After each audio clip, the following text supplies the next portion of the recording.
Okay, welcome everyone to the next episode of Bones and Stones.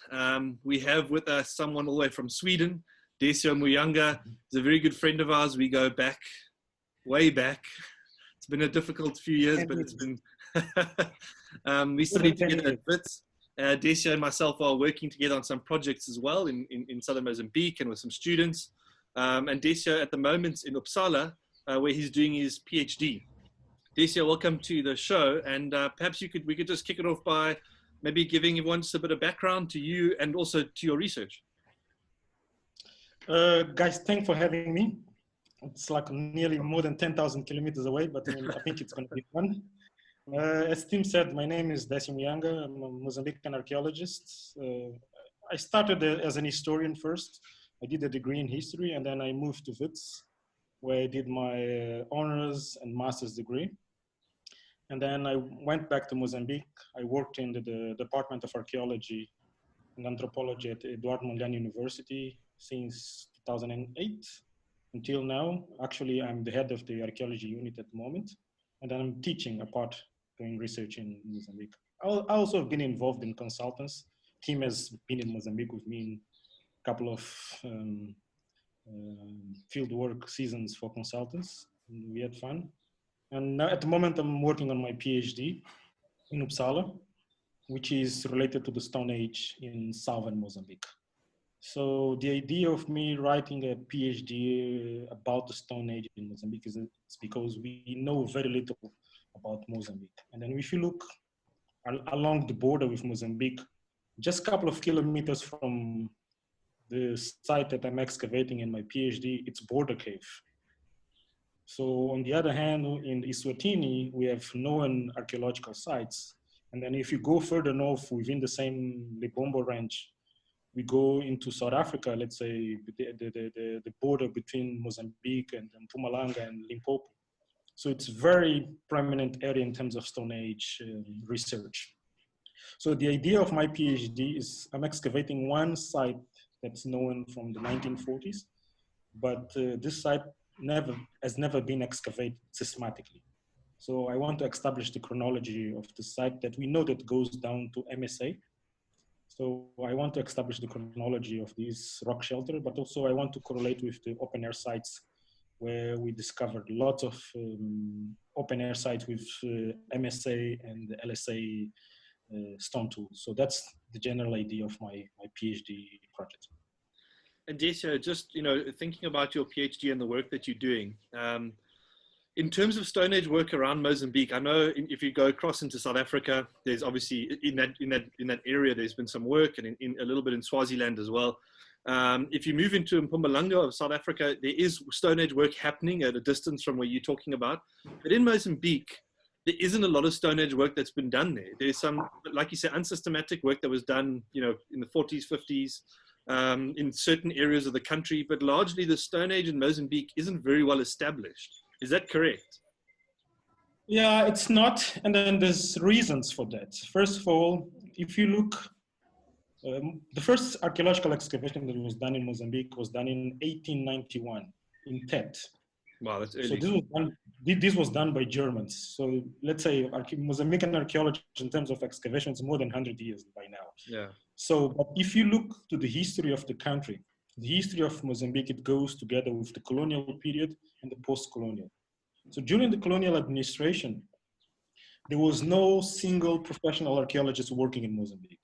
And most of the sites that we have, even the site that I'm excavating, was found by a geologist. So we had geologists, officials from the Portuguese colonial administration that were sort of interested in antiquity, that are finding these sites with Stone Age, Iron Age, but especially rock art. That was the main thing that people were interested back in the day. And I think it goes well together with the history in South Africa as well. So some of the sites were known because of people were interested in rock art. Mm. So this rock shelters with paintings, so sort of draw attention during the colonial time. So when Mozambique became independent, 3 years down the line, Mozambique was in a civil war. Mm. And the civil war only finished in 1992. So that's what explains, for instance, after independence, the even with all the efforts that was done by few archaeologists to do excavations and field surveys, well, in terms of economy, infrastructure, security, there were no conditions with the civil war to do any field work. Yeah. So that's why there's a gap between Mozambique and the rest of the SADC countries. I think both Mozambique and Angola, they have the same problem. Yeah. So that's why they're sort of behind in terms of research. So in the 90s, when the Civil War finished, I think Paula Menezes was the first one. She did a PhD degree in the US at the Rutgers University, and she was dealing with the MSA, especially the old one and the Acheulean artifacts that were found along the Limpopo River, but also she excavated a couple of sites here in the border with the South Africa and Swaziland back in the day. So she was looking for these Acheulean tools. So she did a PhD in the 90s. And then after that, here in the South, very little work was done. Almost nothing was done since 1997. So afterwards, I think in 2010, we had this student from Finland. She was a student in Uppsala. She did a PhD about the transition between LSA and MSA. And she finished a PhD. And then there was also a master student from Uppsala that looked at debitage in the same rock shelter that I'm excavating. But I mean, these were just very small studies on Stone Age. We're looking into other things. Yeah. So let's say generally, we have very little information about Stone Age. We have much more information about Iron Age and other historical periods of Mozambique. I mean, specifically the Stone Age, especially LSA and MSA and ESA, we know very little here in Southern Mozambique. Yeah. So the whole idea of my PhD project and also the research that we're doing at the moment, it's sort of to try to sort of fill that gap, but also to create some sort of a platform to work not only on the Mozambican level, but also try to see the landscape on a much wider perspective. Yeah. Because 10,000 years ago, 30,000 years ago, 300,000 years ago, we didn't have the modern borders that we have today. So I think we have to look at the Stone Age at this perspective. Yeah. I think if you manage to do that, you're going to learn much more than what we know today. Yeah, I think if you look at, I mean, the offering that Mozambique potentially has in terms of understanding these bigger regional patterns as well, in terms of the Stone Age, is quite big. And like you say, the Iron Age has been quite well studied compared to the Stone Age, at least. And we know largely why, because of the trade routes coming down, the connection between the coast and the interior of South Africa. So there's a very good reason why that period of time has seen a lot of attention. But Kara, you've got a question. Yeah, so Decio, that's really, really interesting. I mean, it's such a stark contrast when you look at South Africa, where we have lots and lots of Stone Age sites and people interested in Stone Age archaeology. And I would almost expect that sort of in the modern times, people would be branching out and trying to sort of fill those gaps. So, I mean, is this a situation where, you know, the sites are hard to find?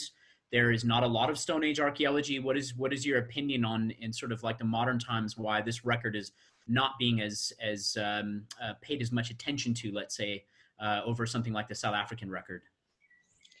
I think the sites are there. And then every season we do field work, the numbers are just exploding exponentially. I mean, in the area that I'm doing, I mean, per day, we're finding, let's say 15, 20 sites per day. Wow. Yeah, so, and then these sites, some of them, they have like MSA tools, LSA tools, and then early Iron Age ceramics. Are these open air sites or shelters? Sites, open air sites. Open air sites, okay. Open air sites. Yeah. So rock shelters at the moment, you only have one, but I mean, the Lebombo range is so long. Yeah. It's geographically very long. And you know, surveying in the mountainous areas is really, really time consuming.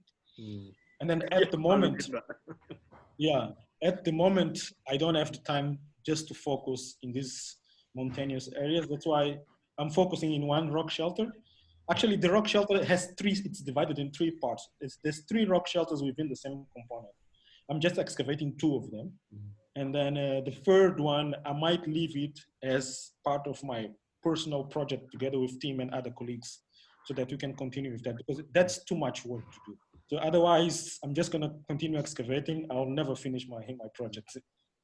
The one interesting thing, Decio, and you can correct me if I'm wrong here, but Decio's masters, he was focusing on around the Zambezi River near Korabasa Dam. He was looking at the later Stone Age to the north, which is Nachakufan, and then south of the Zambezi, where there's the Wilton, and this river sort of seems like a boundary. And through exploring that, and there's a number of sites out there, a lot of rock art, Decio was able to sort of track some of these cross-boundary excursions that people were making and bringing with them their material culture. It was a really nice study. Lots, do you have a question?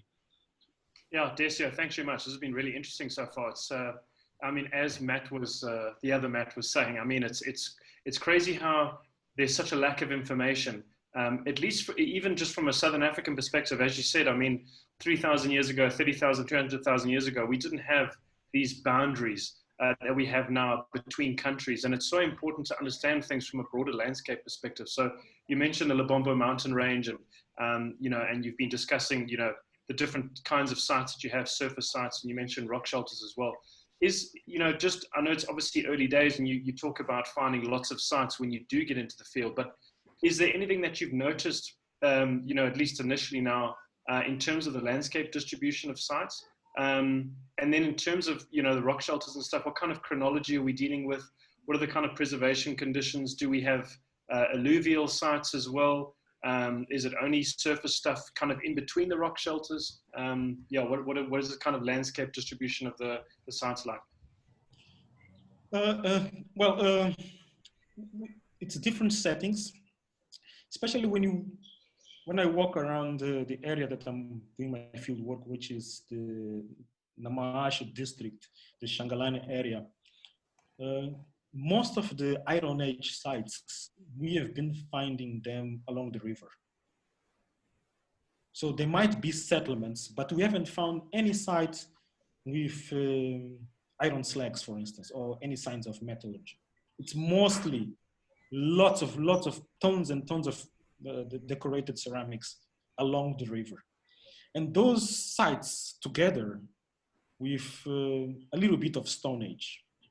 But the interesting thing is that most of the sites that we find with Iron Age ceramics, today, they are also farming settlements. So people are still farming in the same sites that actually, most of the sites that they've been finding, it's within these maize fields, because people are plowing these fields over and over and over again.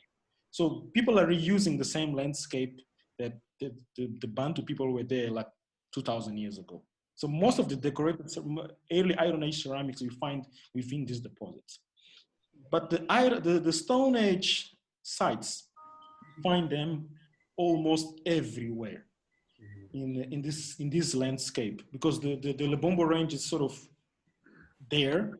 So most of the open air sites, you see them along the rivers. You see them in these farmsteads when they plow fields for cassava or maize or so on and so forth. You see them in erosion areas.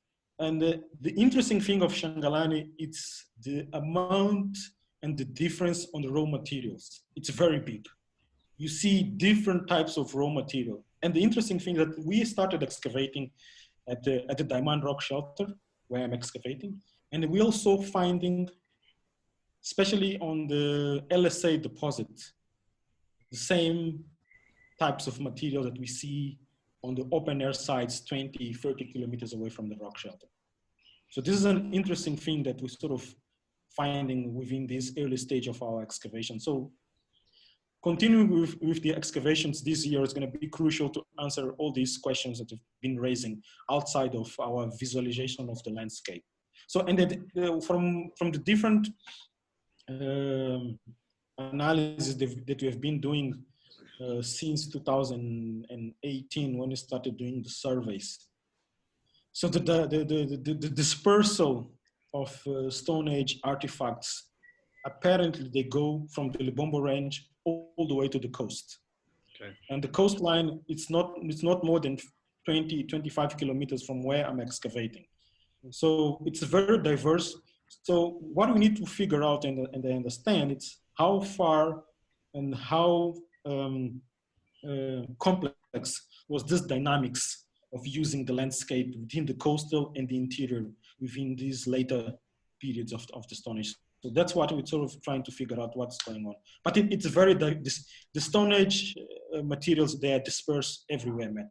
As soon as you stop the car, you walk like 10, 15 meters into the bush, you will find a Stone Age site. That's how dense it is. Yeah, That's incredible. The work that we were doing up north, one thing that struck me about that landscape up there, obviously very different, but there's a lot of stone tools lying around, low density scatters, things like that. But the plow zone archaeology that Decio mentions, we sat up a lot chatting about that, because it's really interesting that these spaces are being recycled, reused, and over very long periods of time. And it's talks to knowledge systems based around agriculture. It's really interesting stuff. But Decio, we've sort of come to the end of the chat. I'd just like to say thanks for coming to chat with us. We're obviously going to come help you in the field. We will help you. We'll be about 20 to 30 kilometers away from you, though, surfing in the Mozambican warm ocean, eating prawns and things like that. But we'll be helping, don't worry. But thanks very much. It's really interesting. And yeah, when this is all over, it's going to be good to see you again when you're back down here. And it's going to be good to join you in the field. Thanks. Yes. Stay safe in Sweden. So how's it to Annelie, please, and chat soon. Yes, you guys also stay safe. Huh? Thanks for having me. Thanks, Decio. Thank you. Cheers. Bye. Bye.